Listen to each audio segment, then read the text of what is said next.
네, 오늘 우리가 함께 볼 하나님의 말씀은 베드로전서 3장 8절에서 12절까지의 말씀입니다. 베드로전서 3장 8절에서 12절까지의 말씀을 제가 봉독하고 12절은 함께 읽도록 하겠습니다. 베드로전서 3장 8절에서 12절에 기록된 하나님의 말씀입니다. 마지막으로 말하노니 너희가 다 마음을 같이하여 동정하며 형제를 사랑하며 불쌍히 여기며 겸손하며 악을 악으로 욕을 욕으로 갚지 말고 도리어 복을 빌라. 이를 위하여 너희가 부르심을 받았으니 이는 복을 이어받게 하려 하심이라. 그러므로 생명을 사랑하고 좋은 날 보기를 원하는 자는 혀를 금하여 악한 말을 그치며 그 입술로 거짓을 말하지 말고 악에서 떠나 선을 행하고 화평을 구하며 그것을 따르라. 함께 읽겠습니다. 주의 눈은 의인을 향하시고 그의 귀는 의인의 간구에 기울이시되 주의 얼굴은 악행하는 자들을 대하시느니라 하였느니라. 아멘. 네, 이제 계속해서 우리가 베드로 전서의 말씀을 함께 살펴보도록 하겠습니다. 오늘은 3장 8절 이하에 기록된 말씀을 가지고 그리스도를 닮은 신자의 모습이라는 제목으로 하나님 말씀 증거하도록 하겠습니다. 사람이 다른 사람과 오랫동안 교제를 하다 보면 이렇게 닮아갑니다. 친구도 그렇고 정말 오랫동안 친구가 같이 함께 놀면서 자라면 어딘지 모르게 서로 닮아가는 말투도 닮아가고 입는 옷도 비슷해지고 하는 그런 닮아가는 모습이 있습니다. 무엇보다도 이 부부 생활을 하면서 부부가 오래 살다 보면 닮는다라는 그러한 이야기를 하게 되는데 그건 어쩔 수 없는 것 같습니다. 같은 생활 방식을 공유하면서 살아가기 때문에 시간이 지나면 지날수록 서로가 모습보다도 특히 행동에 있어서 조금이나마 조금씩 닮아가는 것, 그것은 서로 교제하기 때문에 또 같이 살기 때문에 자연적으로 닮아가는 것, 그래서 당연한 것 같습니다. 그리스도와의 삶, 또 그리스도와 동행하는 우리 신앙 생활에 있어서도 당연히 다른 사람과 함께 살아가는 것과는 좀 다른 점은 있습니다. 우리는 말씀 안에서 또 예배라는 이러한 방법을 가지고 기도 가운데에서 그리스도와 동행하는 그러한 삶을 살아갑니다. 하지만 비슷한 부분은 다른 사람과 대화를 나누고 또 그 이야기를 듣고 또 말을 하는 것처럼 그리스도와의 동행 가운데에서도 이 그리스도를 닮아가는 그러한 모습들이 나타난다는 것입니다. 살아있는 성도, 또 참된 신자는 그리스도와 동행하며 좀 점차적이고 이게 좀 시간이 걸리지만 시간이 지나면 지날수록 정말 많은 시간이 지난 후에 돌아보면 어딘지 모르게 주님을 닮아 있는 그런 모습들이 발견되곤 합니다.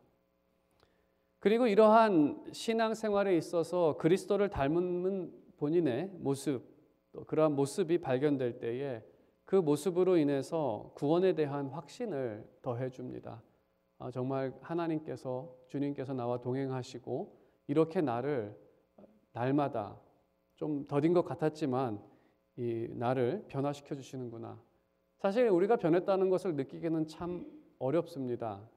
어떤 계기가 있어야 알게 되는데 그것은 마치 등산을 하는 것과 같다고 하더라고요.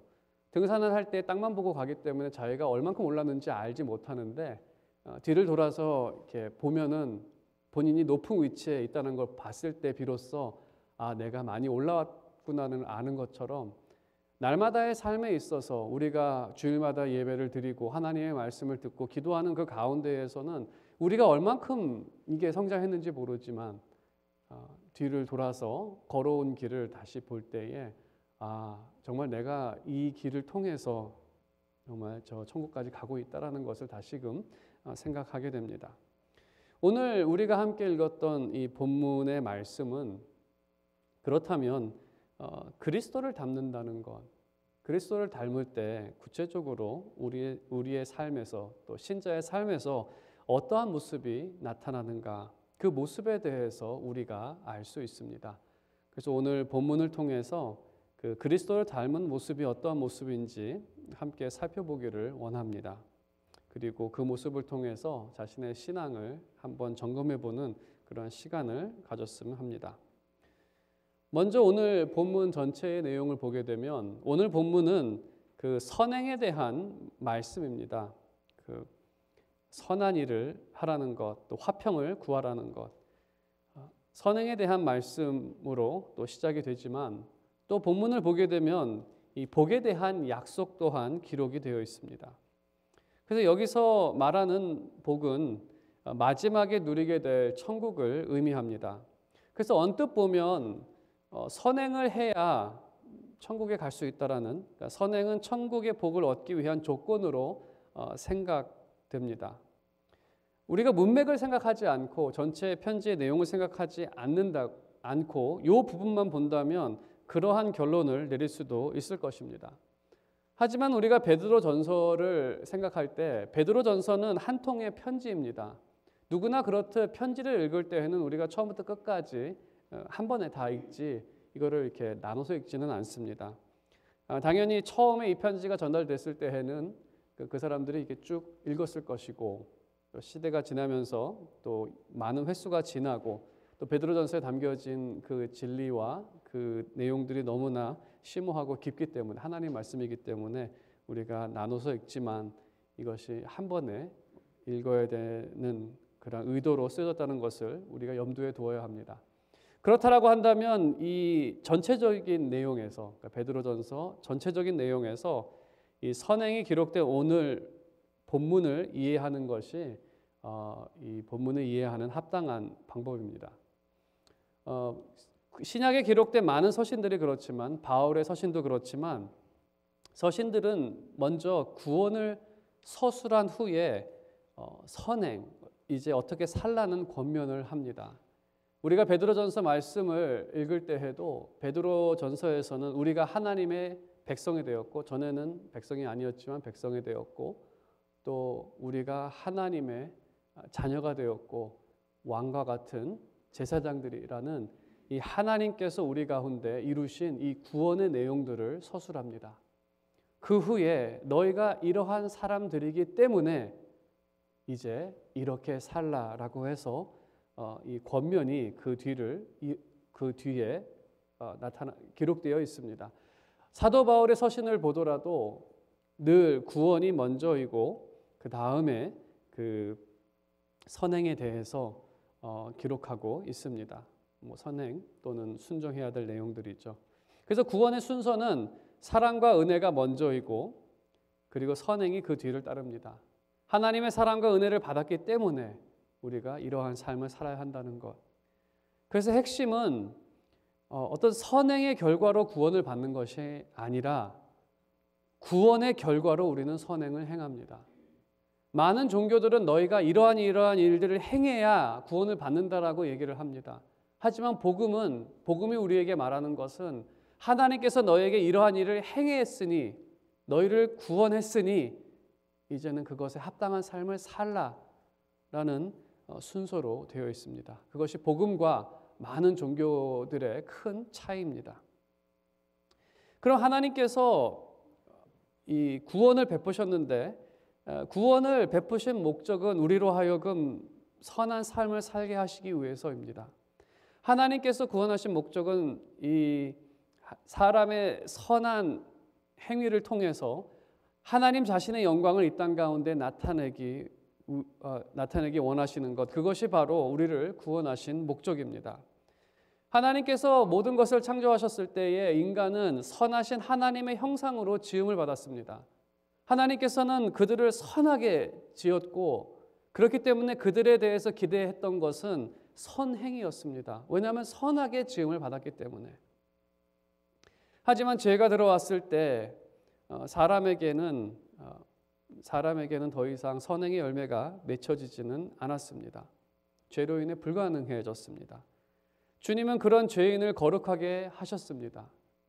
그리고 친히 하나님의 형상을 따라 살아가는 선행을 보여주셨습니다. 본인이 직접 그러한 삶을 사심으로 보여주셨고, 그리고 자신의 영을 우리에게 주셔서 하나님의 형상을 따라 선을 행하며 살게 하십니다.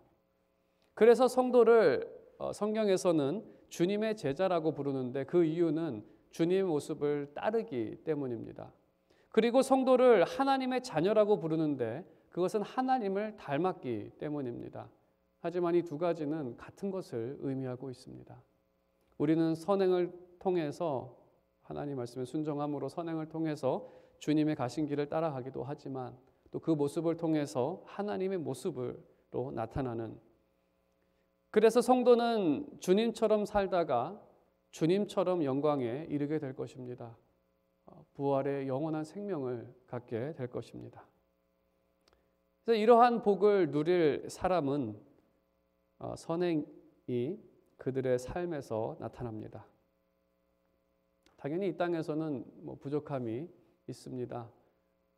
여전히 죄와 싸워야 하고 또 분투해야 하는 그러한 상황이기 때문에 이 땅에서는 부족함이 있지만, 그렇다 하더라도 하나님의 자녀된 백성은 이 선행과 의의 삶을 사모하는 마음이 있습니다. 내가 저렇게 살고 싶은 그 마음이, 그 충동이, 특히 하나님의 말씀을 들을 때마다 그러한 마음이 생기고, 그래서 그들의 방향은 의를 향해 있습니다. 그래서 죄를 범할 때에 그것에 대해서 상심하고 또 낙심할 때도 있고, 그 죄를 미워하고 그 죄에서 돌이키고자 하는 그러한 마음, 왜냐하면 그들의 마음과 방향이 의를 향하고 있기 때문에. 그래서 그들은 의를 구합니다. 하나님의 나라와 의를 구한다는 것처럼 정말 의를 구합니다. 어떻게 하면 살 수 있을까? 하나님께 구하고 또 하나님께서 들으시고 응답하셔서 이 땅에서도 부분적으로 그들 가운데에는 의의 열매가 나타납니다. 이러한 마음과 모습은 구원받은 사람에게 당연히 나타나는 모습입니다. 구원받았다면 당연히 시간이 지나면서 나타나는 모습입니다. 그럼 구체적으로 이 선행, 그리스도를 따르는 성도는 어떤 모습으로 나타나는지 오늘 본문의 그 묘사들을 함께 살펴보겠습니다. 먼저 8절을 보게 되면 8절은 교회 안에서 나타나는 성도의 모습입니다. 이 성도의 모습을 5가지로 말하고 있는데, 그 먼저는 같은 마음, 한 마음, 동정하는 마음, 세 번째는 형제를 사랑하는 마음, 네 번째로 불쌍히 여기는 마음, 다섯 번째는 겸손한 마음입니다. 이게 헬라어로 보면은 5단어로 되어 있는데 그거를 좀 번역할 때 풀어야 하기 때문에 그 8절처럼 되어 있습니다. 아무튼 이 5가지입니다. 한 마음, 동정, 형제 사랑, 불쌍히 긍휼, 그다음에 겸손. 이 5가지는 이 5가지 배열을 이게 교차 배열이라고 부릅니다. 교차 배열이라는 것은 처음 것과 마지막 거가 한 짝이고, 두 번째 거와 네 번째 거가 한 짝이고, 가장 중간에 있는 세 번째 거가 이 나열된 리스트의 핵심이라는 것이죠. 그래서 첫 번째와 마지막 한 마음과 겸손이 한 짝입니다. 그러니까 한 마음이 되기 위해서는 겸손함이 필요하다는 것이고, 두 번째와 네 번째 동정이라는 것은 이제 불쌍히 여기는 그러한 마음, 그 다음에 그 중심에는 형제 사랑이 기록되어 있습니다. 그래서 이 형제 사랑, 형제 자매 사랑, 이것이 이 5가지의 중심적인 마음입니다. 먼저 이 형제 사랑에 대해서 말씀드립니다. 성도가 형제나 자매를 사랑하는 것, 사랑하는 근거는 그리스도의 사랑입니다.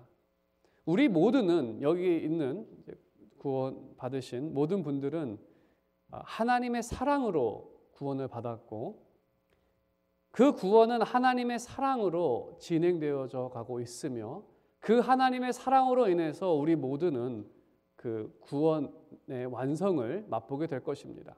우리는 그 사랑에 참여한 사람들입니다. 이렇게 하나님의 사랑을 경험한 사람은 이 다른 사람과 그 사랑을 나눌 수 있습니다. 왜냐하면 그 사랑이 우리 가운데 있기 때문에. 먼저 가장 가까이 함께 그 사랑을 누리는 형제 자매와 사랑을 나누고 또 서로 사랑할 수 있습니다. 그리고 그 사랑은 그 연약한 형제 자매들에 대해서 긍휼과 또 동정하는 마음으로 나타납니다. 이 원리를 이 말씀을 준비하면서 이 안식일 규례에 대해서 생각하게 되었습니다. 요즘 제가 안식을 하면서도 이 안식에 대해서 많은 묵상을 하게 되었는데, 그 안식일 규례를 생각을 하면 많은 사람들이 뭐 하지 말라는 것만 이제 쭉 생각을 하고 막 억압적이고 무게 있고 참 지키기 힘든 막 그런 것만 생각을 합니다. 하지만 안식일은 그 사람을 위해서 주신 것이, 우리를 위해서 주신 것입니다. 그 의미를 좀 설명해 드린다면, 안식일 규례를 구약에서 읽어보면 십계명의 그 안식일 규례에 대해서 그 두 가지를 말하고 있습니다. 한 가지는 지키라, 본인이 지키는 거죠. 두 번째는 지키게 하라, 그러니까 너희 종들과 가축도 안식할 수 있게 하라라는 이 두 가지로 되어 있습니다.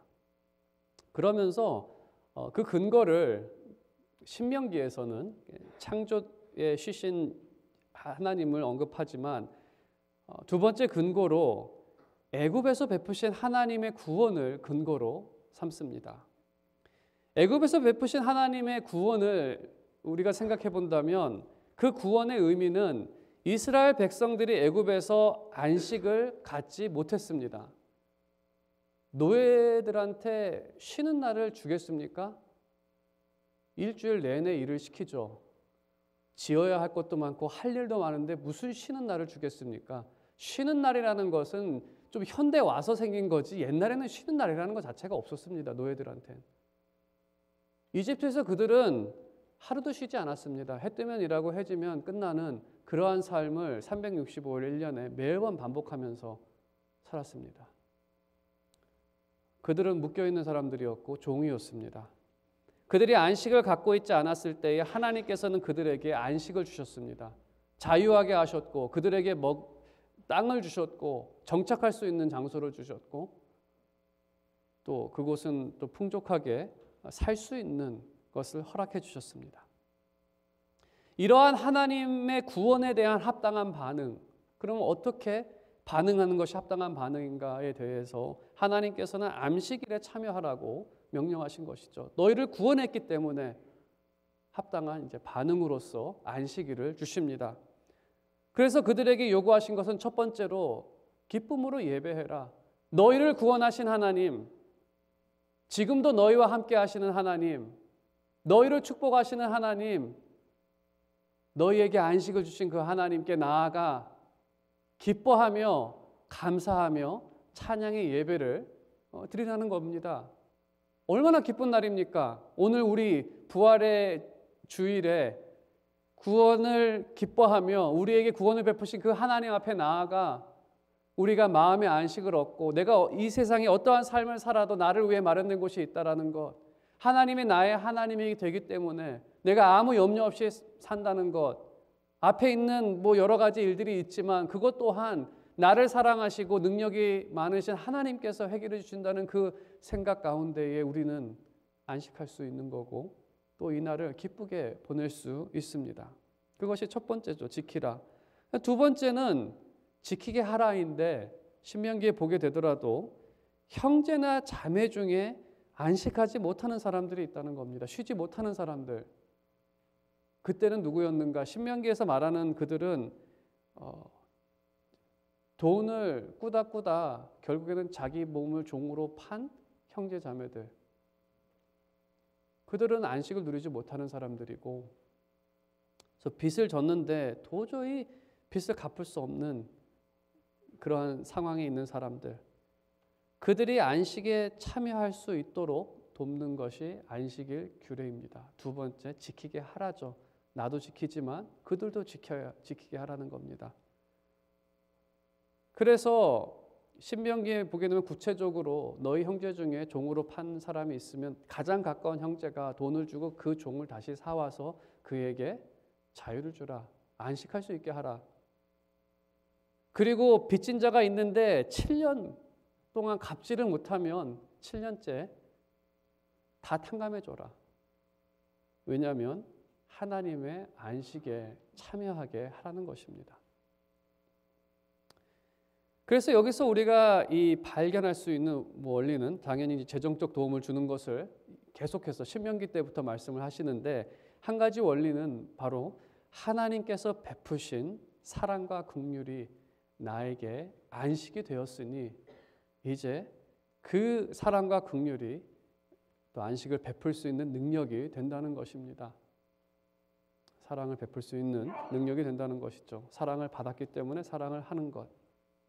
그래서 좀 구체적으로 말씀을 드린다면 우크라이나를 위해서 기도하실 때 그 기도를 꼭 해주시기 바랍니다. 안식. 그곳에 우리 형제 자매들 오늘 주일을 보내고 있는데 과연 그들이 우리처럼 안식할 수 있겠습니까? 안식할 수 없지 않겠습니까? 우리는 안식을 구원의 하나님께 감사하며 지키지만 그 안식일이 요구하는 것은 지킬 수 있게 하라는 것이 포함이 되어 있다는 것. 우리가 그 은혜를 받았기 때문에 우리가 그 은혜를 주는 것은 너무나 당연한 것 아닙니까? 우리가 그리스도의 사랑을 받은 사람들이고 사랑에 참여하는데 그 사랑을 나눌 수 있는 것은 너무나 당연한 것 같습니다. 우리가 하나님께 안식을 위해 간구도 하지만 우리가 할 수 있는 일이 있다면 민첩하게 실행해야 합니다. 구체적으로 방법을 말씀을 드린다면 기부를 하는 것도 좋은 방법인 것 같습니다. 저희 교당 웹사이트 mtw.org Mission to the World죠. 거기 가면 그곳에 있는 교인들이 함께 그 밴을 4대인가 5대를 해가지고 함께 이렇게 2주를 이렇게 옮겨왔다고 하더라고요. 하지만 그들에게는 여전히 살 곳이나 이런 게 막막한 상황입니다. 우리 선교사님들이 그곳에서 사역하고 계십니다. 아무튼 기억해 주시고 기도해 주시고 또 참여해 주시기를 바랍니다. 다음 주에는 그 주보에 실도록 하겠습니다. 여러분이 참여할 수 있는 방법을.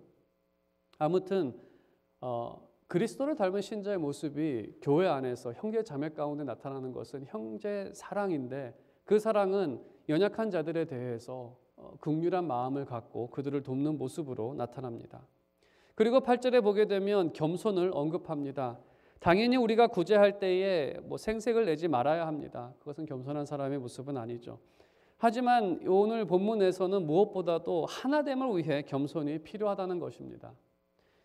겸손이라는 것은 사도 바울에 의하면 남을 나보다 낫게 여기는 겁니다. 저 사람이 더 낫다라고 여기는 것을 겸손이라고 말합니다.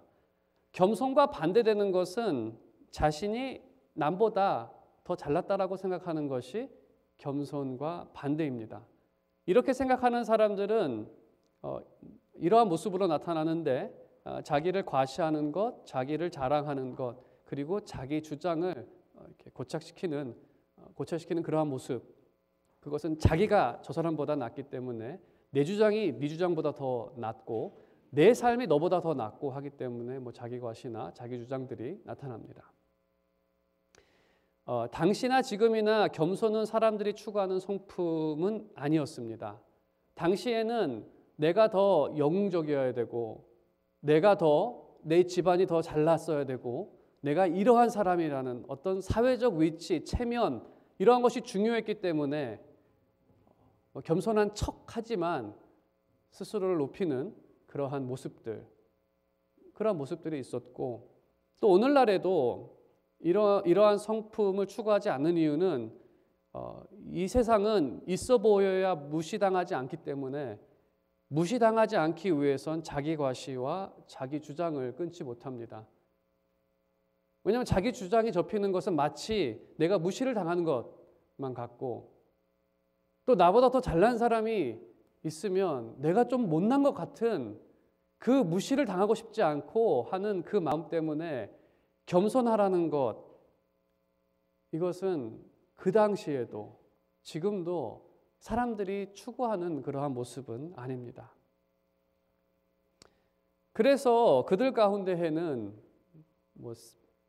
이 시기와 분쟁이 끊이지 않습니다.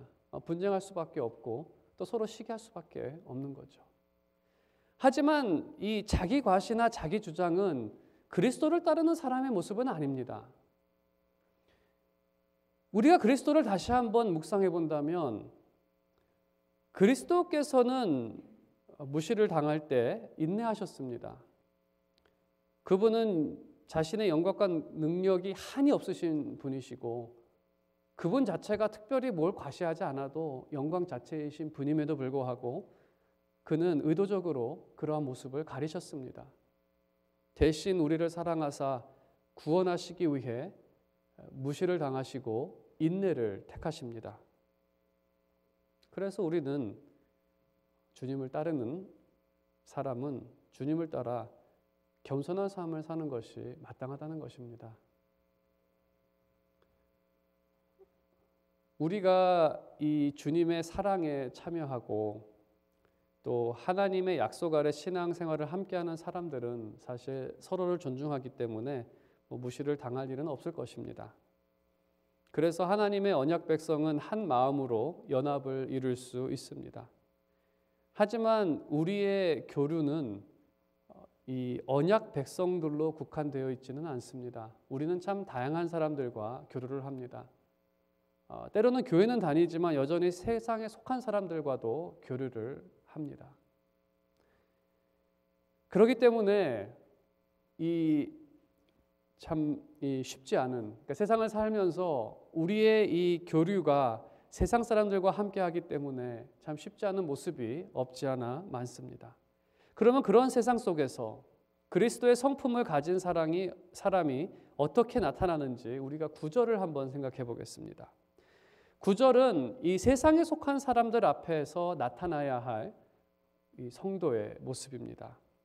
그 모습 중에 이 한 가지를 우리에게 말하고 있는데 그것은 악을 악으로 욕을 욕으로 갚지 말고 반대로 그들을 위해 복을 빌라는 것입니다. 그들이 어떠한 사람들이든 복을 빌라는 것이죠. 이 권면의 말씀은 사도 바울도 우리에게 권면하는데 고린도전서 4장 12절에 모욕을 당한 즉 축복하고 박해를 받은 즉 참고.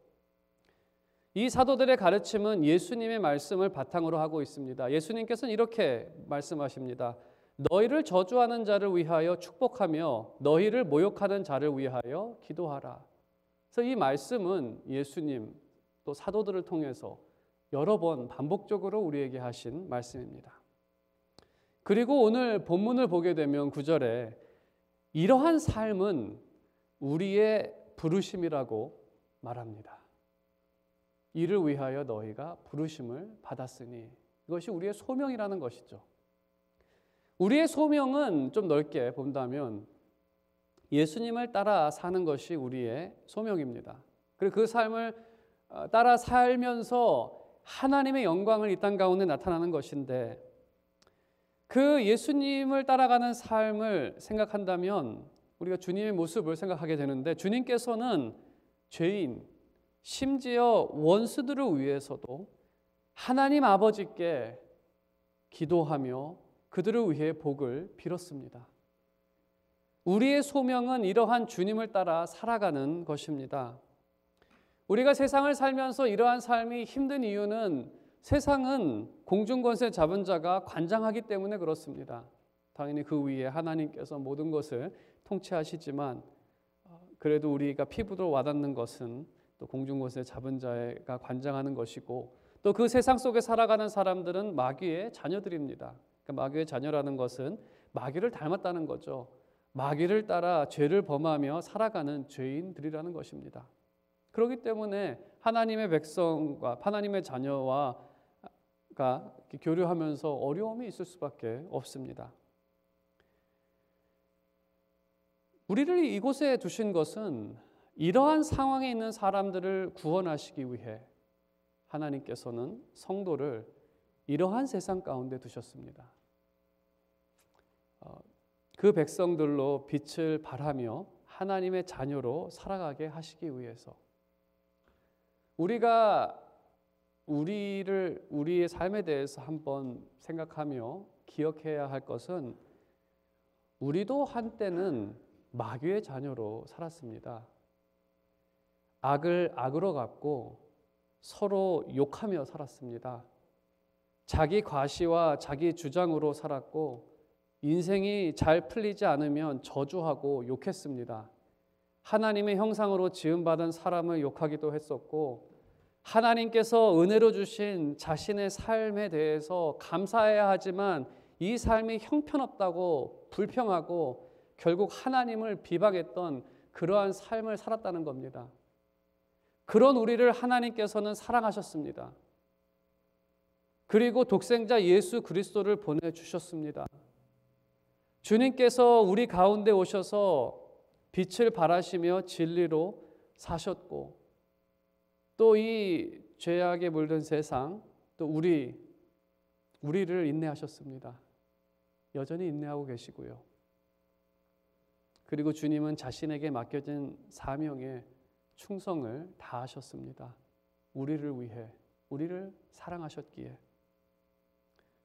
그리고 사도들을 생각한다면 우리보다 먼저 앞서 살았던 믿음의 선배들도 그리스도처럼 이 땅 가운데에서 인내하며 자신들에게 맡겨진 일들을 감당하며 충성을 다했던 그러한 사람들입니다. 그 결과 오늘 우리는 하나님의 축복 아래 거룩한 자녀로 살아가고 있습니다. 죄악 많은 세상을 심판하지 않으시고 당장 심판하지 않으시고 또한 우리를 좀 더 쉽게 천국으로 당장 옮기시지 않고 이곳에 두신 이유에 대해서 다시 한번 생각을 해본다면 하나님께서는 우리를 통해 자신의 영광을 세상에 비추기를 원하십니다. 여러분의 그 선한 행동을 통해 이 세상 가운데 그리스도와 같은 그러한 사람들, 그 영광을 세상 가운데 비추기를 원하시고 또 그 빛을 보고 오는 사람들, 그 죄인들을 구원하기를 원하십니다. 그래서 예수님께서 우리가 죄인이었을 때에 우리를 위하여 중보하시고 구원으로 축복하신 것처럼 우리가 죄인에 대해서 심지어 원수들을 위해서 그들을 위해 기도하며 복을 비는 것은 너무나 마땅한 그리스도를 닮은 신자의 모습이라는 것입니다.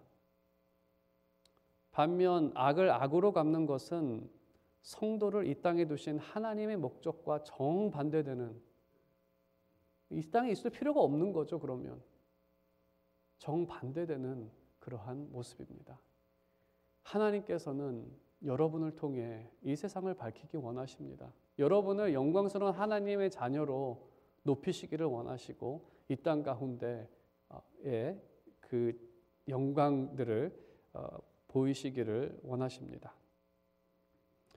그래서 그러한 삶을 살아갈 때 우리가 하나님의 그리스도를 닮은 사람으로 살아갈 때 8절과 9절에 묘사된 모습으로 살아갈 때 우리가 복을 받을 자라는 사실이 확증됩니다.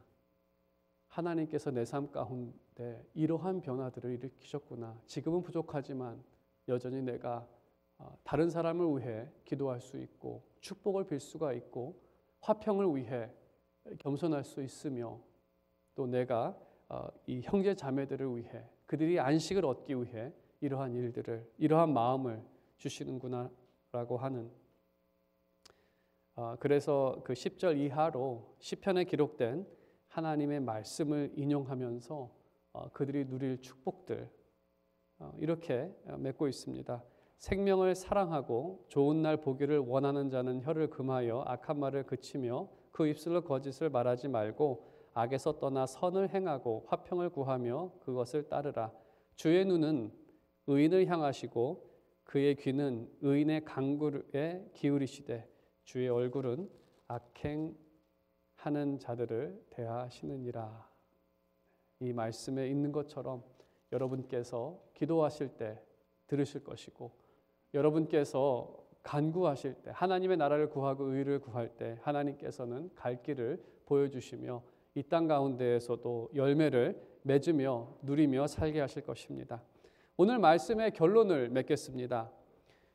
하나님께서 우리를 택하시고 구원하신 이유는 우리의 선행을 통해 하나님의 영광을 이 땅에 나타내시고 우리를 통해 세상을 축복하시기 위해서입니다. 우리는 형제 자매를 사랑하는 자들입니다. 사랑이라는 것은 긍휼을 베풀며 겸손함으로 하나됨을 추구하는 사람들입니다.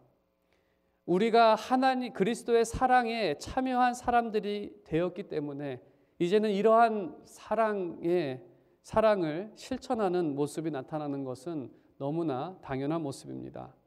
그리고 우리는 세상을 살면서도 교회 밖에서도 그리스도처럼 살아갑니다. 악을 악으로 갚지 않고 죄인들, 심지어 원수들을 위해서도 그들을 위해 중보하며 하나님의 축복이 그들 가운데 임하기를 빕니다.